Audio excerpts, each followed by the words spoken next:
Қазақта жақсы сөз бар, ананың ойы балада, баланың ойы далада дейді. Ол жақсы айтылған сөз. Бірінші айтар кеңесім, мынау ешқандай жалпы дінде ғана емес, өмірімізде адаспау үшін ата-анасын көп тыңдау керек. Біріншіден.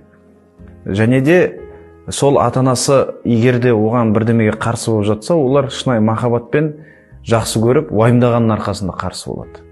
Сол үшін ата-анасымен дұрыс диалог орнатып, олармен түсінісіп, ең біріншісі ата-анаға өте үлкен құрметпен қарау керек.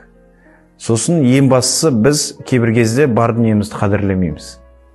Мынау пенде деген ұмытшақ қой. Бір нәрсені армандаймыз, армандап жеткеннен кейін соны армандағанымызды ұмытып кетеміз. Кезінде ата-бабаларымыз елімізде муфтият болуын армандады. Ол мүмкін емес дүние болып көрінеді. Неге? Өйткені үлкен ағаларымыз біледі аға буын, әкелеріміздің буыны. Біздің муфтият кезінде Өзбекстанда болды. Ал Қазақта муфтият болғаны, ол үлкен қадірлеп және де соны бағалайтын дүние. Мынау кейбір кезде біз сырттағы блогерларды, вайнерларды қатты құрметтеп сыйлаймыз да, мен бірақ бір нәрсені түсінбейтінім, өзі отбасын тастап, басқа жаққа көшіп, дінге қызмет етіп, бәленбай жыл теолог болып оқып, соған өмірін жұмсаған адамды тыңдағымыз келмейді, соған құрметті олай көрсетпейміз. Ал бірақ подписчигі көпті басқа бала адам сыйлап атамыз, соны тыңдағымыз келеді. Уағызды сол арқылы тыңдағымыз келеді.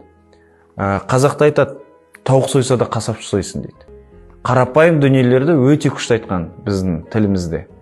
Сол үшін әр адам өз дүниесімен айналысу керек.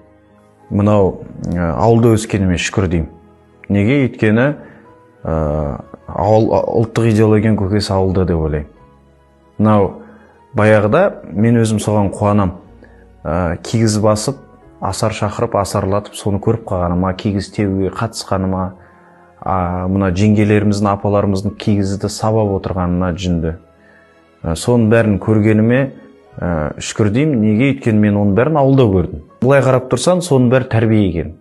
Мен бұрын ойлайтын, маған өмірімдегі ең басты құнды ақпараттарды, жақсы дүниелерді мен мына шетелде оқыған кезде алдым, болмаса жаңағындай Америкаға барған кезде алдым деп. Негізі бәрін кейіннен түсіндім, бәрін ауылда алған екен. Ең пайдалы, ең құнды дүниелерді. Өйткені сен ауылда тұрған кезде, сен ата-анаң ғана емес, сені бүкіл ауыл тәрбиелейді.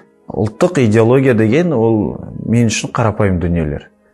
Нағашыңа дұрыс жиен болу, ата-анаңа дұрыс бала болу, перзент болу, балаларыңа дұрыс тәрбие беру, жарыңа адал жар болу.